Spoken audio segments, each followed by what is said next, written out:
En línea tenemos a la senadora por Morena, Antares Vázquez. ¿Cómo está, senadora? Buenos días. Muy bien, buenos días, saludos a todas y a todos. Gracias. Oiga, senadora, pues vaya nivel de debate el de ayer, ¿eh? Así es, fuimos sin duda de argumentos a no argumentos, a ataques personales y demás. Claro que todo esto se va caldeando conforme los tiempos electorales se van acercando. Exacto. Senadora, bueno, más allá de esto, quisiera rescatar algo que dijo el senador Félix Salgado, obviamente por Guerrero, además padre de la gobernadora, que es, dice, pues son una mayoría simple, finalmente la desaparición de poderes no va a pasar. Desde su análisis, más allá del tema de si es Guerrero, si es Guanajuato, si fuera el caso de cualquier otro estado, Zacatecas, Michoacán, independientemente del partido en que lo gobierne, ¿ven ustedes viable o necesaria, insisto, independientemente de cualquier estado que enfrente una crisis de seguridad actualmente, ¿ven necesaria la desaparición de poderes? Yo creo, desde mi punto de vista, presenté yo la solicitud de desaparición de poderes en Guanajuato en virtud del abandono terrible del gobernador, que ni siquiera puede hablar de temas de seguridad. Ya sabemos todas y todos que le pusieron una vocera del gobierno del estado, que digo, del Congreso del Estado, que nada menos ayer volvió a cerrar la posibilidad de una comparecencia del secretario de Seguridad Pública y del fiscal, que siempre son protectores de ellos y no del pueblo de Guanajuato, que tenemos una crisis humanitaria en el estado de impunidad en cuanto a desapariciones, en cuanto a homicidios, en cuanto a toda la criminalidad. Somos el estado más violento. La presento por segunda vez y yo la veo viable porque ya no aguantamos más en Guanajuato. Hay mucho sufrimiento del pueblo de Guanajuato y esto ya no se puede posponer. Entonces, pues bueno, yo sí lo veo viable en el caso de Guanajuato. En el caso de Guerrero hay condiciones muy diferentes, porque allí el gobierno sí se hace cargo. Hay problemas, sí ha habido problemas, nada más que hay quien responda. En Guanajuato no hay quien responda. ¿Qué pasa, por ejemplo, con el caso de Michoacán, senadora, donde hay territorios donde no se puede entrar, como en Guerrero, aunque usted dice que ahí sí se hace cargo la gobernadora? Vamos a tomar la palabra. ¿Qué pasa en Baja California, donde matan tantos policías como en Guanajuato? En Tamaulipas, donde llevamos 2 semanas, es más, desde que empezó el año, reportando día tras día una balacera, un secuestro, cuando no es de un estadounidense, es de una ciudadana rusa y de quien se atraviese. Y la situación sigue. Insisto, y repito la pregunta, a lo mejor replanteada, si creen que ayuda en algo la iniciativa de desaparecer poderes en algún estado, independientemente del partido que lo gobierne. Yo creo que sí ayuda, sobre todo en el caso de Guanajuato, que puede haber problemas en otros, pero ninguno como en Guanajuato. Somos el estado más violento del país desde 2016, primer lugar nacional en homicidios dolosos y nada más no baja.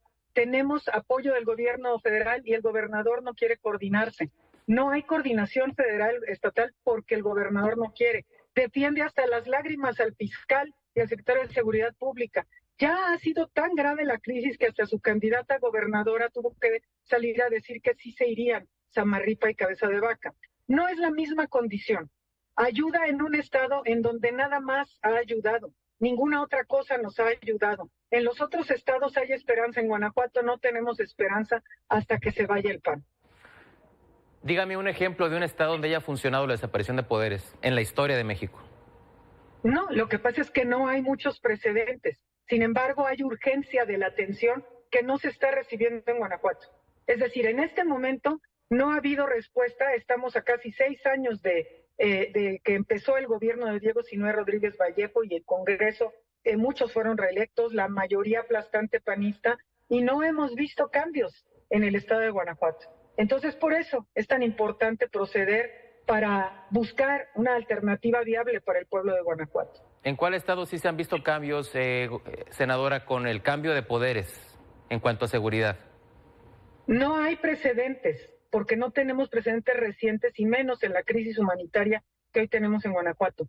Pero algo se tiene que hacer, tenemos que trabajar para buscar alternativas. Se han buscado por todos los medios. La estrategia de seguridad del presidente va disminuyendo la tendencia de homicidios como de que recibimos nosotros en el 2018, pero en Guanajuato las cosas no cambian. Entonces, algo tenemos que hacer ante la imposibilidad de que el gobierno del estado actual funcione, que es muy demostrado que no ha funcionado. Perdóname, senadora, la voy a corregir ahí. La cifra de homicidios, más allá de cualquier análisis que se haga, ha aumentado. Hay más homicidios en este sexenio que en cualquier otro. Y son cifras del propio gobierno, no las inventamos nosotros. Entonces, le repito, podría, o estamos en circunstancias o en necesidad de experimentar, si no hay un precedente de que esto haya funcionado en algún momento, para mejorar la gobernanza y la paz en algún estado. La cifra de homicidios ha aumentado, pero no las tendencias. Las tendencias han reducido en más del 24%. Y esto es importante de destacar porque las crisis humanitarias en ninguna parte del mundo se han resuelto de un día para otro. Otra vez, hay más muertos, senadora. Perdón. Claro. La tendencia se incrementó en más del 200% en el gobierno de Felipe Calderón. En el gobierno de López Obrador se ha reducido. El único sexenio que ha reducido desde que Felipe Calderón gobernó fue en el de López Obrador. En el de Peña Nieto creció. En el de Felipe Calderón fue descomunal. Entonces, si hablamos de números absolutos o de tendencias, yo estoy hablando de tendencias. La tendencia se ha reducido porque ha habido un daño a la estructura social muy profundo en el periodo neoliberal y esto no se corrige en 5 años. Pero hay una tendencia que ha ido mejorando. En el caso de Guanajuato no. ¿Por qué? Porque en Guanajuato no se han aplicado estrategias que atiendan las causas. Somos el estado en el que hay más narcomenudeo porque hay consumo de estupefacientes, cosa que no ocurre de la magnitud que ocurre en Guanajuato en otros. Tampoco se ha atendido a las cuestiones de pobreza. Tenemos el municipio con más número de pobres en León. Tenemos de los municipios más desiguales. Guanajuato es uno de los estados más desiguales en el país. Entonces, todas estas causas no se han atendido. Y eso es abandono de parte del gobierno del estado. Entonces, ante la falta de resultados y ante la falta de precedentes, lo conveniente es intentar todo lo que se pueda para mejorar las condiciones para las y los guanajuatenses. ¿Cómo se intentó la estrategia de abrazos y no balazos? La estrategia de abrazos y no balazos no existe. Eso es una simplificación, es una frase. La estrategia de seguridad pública del presidente de la República es un documento complejo que en el Senado de la República se aprobó por unanimidad al principio del gobierno y que se evalúa cada año y que se evalúa en el Senado además. Nosotros lo hemos evaluado. Entonces se repite incesantemente abrazos no balazos como si eso fuera malo. Si hacemos las sobresimplificaciones, la estrategia de los neoliberales fue mátalos en caliente. Sería el equiparable. Entonces, ¿qué preferimos? Abrazos no balazos para nuestros jóvenes, para las personas que están en situación de riesgo, o mejor mátalos en caliente para las personas que muchos fueron asesinados así en el sexenio de Felipe Calderón. ¿Mátalos en caliente como mataron en caliente normalistas, senadora, o como mataron a gente en Nuevo Laredo? Así es, pero no los mató el gobierno como sí se hacía antes. El gobierno los mataba así. Así es. Nosotros, por ejemplo, ahorita somos los únicos que hemos avanzado en la investigación de un crimen de Estado, que fue el de los 43 de Ayotzinapa, que sí fue un crimen de Estado. Y ahora resulta que en temporada electoral van a protestar a los eventos de los candidatos de Morena. ¿Por qué? Quien los mató no fue Morena, ni fueron los candidatos de Morena. Fue el Estado en la época de Peña Nieto en 2014.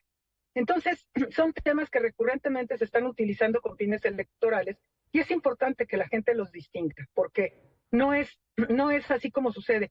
En el caso de la verdad histórica, en el caso de Ayotzinapa y en otros como la Guardería BC y en otros que fueron crímenes de Estado, desde el 68 y todas estas cuestiones, lo que prevalecía era un pacto de silencio. Ahora no existe eso. La gente... Bien, senadora. Bueno, nosotros seguimos en la lucha por la pacificación de nuestro país. Senadora, le agradezco mucho su tiempo esta mañana, pues vamos a estar atentos. Se recoge una frase que ha dicho usted: hay tiempos electorales y la gente debe analizar muy bien la naturaleza de estas propuestas. Muchas gracias por su tiempo esta mañana, senadora Antares Vázquez de Morena, y le envío un cordial saludo. Gracias, hasta luego. Hasta luego.